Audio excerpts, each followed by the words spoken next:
Primetime News, and a special welcome to those of you watching online at onespotmedia.com.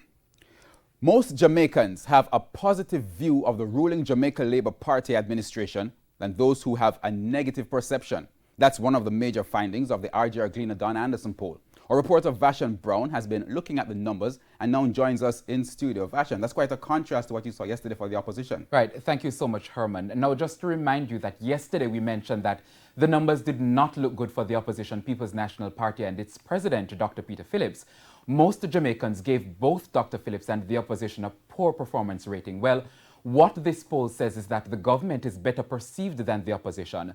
Now, though more people gave the government a positive performance rating, many Jamaicans have still not made up their minds about whether the government is doing a good job. And like last year, Prime Minister Andrew Holness has a higher positive performance rating than the overall government. The government has been touting its progress in a number of areas, including the economy, as well as major infrastructure projects. It's the hardest thing to try and get people to understand what it feels like to live in an economy that is booming and growing. This is not yet. The JLP administration has been in office for the past 4 years. The administration has had to deal with a number of scandals like Petrojam, as well as the Caribbean Maritime University CMU. Jamaicans were asked to rate the performance of the government for the 4 years it has been in office. 38% said it was either good or very good in this latest poll. That's a slight dip from last year, when 40% gave the government a positive rating.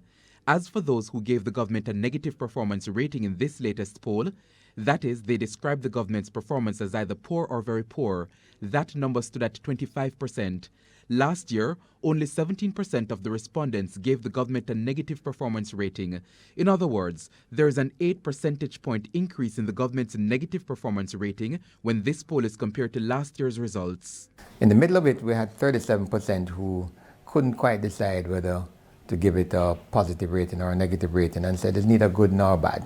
All right, that's 37% who felt the government's performance was average. As for the Prime Minister's performance rating, Andrew Holness was again given a higher positive rating than his party. In last year's poll, 48% of the respondents graded the Prime Minister as positive, meaning good or very good. And this year? We had 49% who rated the performance of the Prime Minister as in a positive light. That's 27% who said it was good and 22% it was very good. Last year, only 15% gave Mr. Holness a negative rating, that is, poor or very poor. This year, 23% rated his performance as either poor or very poor. So the Prime Minister is rated more negative now by 8 percentage points than he was last year. In the meantime, Jamaicans were also asked to list the best performing minister. And again, Health Minister Dr. Christopher Tufton has been named as the top performer in the cabinet. 21% of the respondents felt that Dr. Tufton was the best performing minister. Prime Minister Andrew Holness, Tourism Minister Ed Bartlett, Finance Minister Dr. Nigel Clark, and Local Government Minister Desmond McKenzie were also on the list of the best performing ministers. 32% did not have an opinion. As for the worst performing ministers, National Security Minister Dr. Horace Chang topped the list. 7% of the respondents listed him as the worst performing. Not surprising.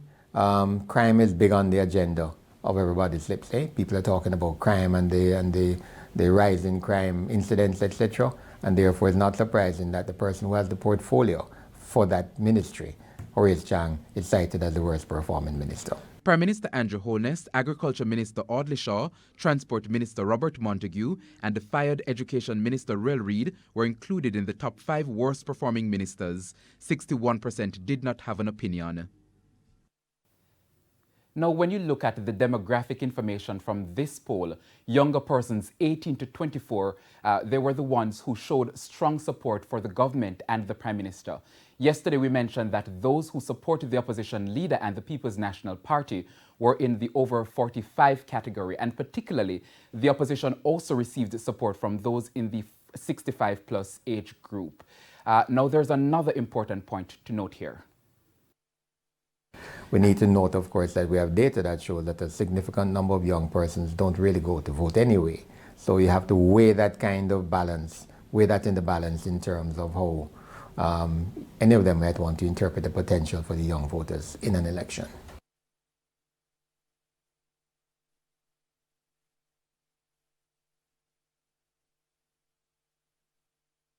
All right, good report there, Vashon. What else can we look forward to from the poll?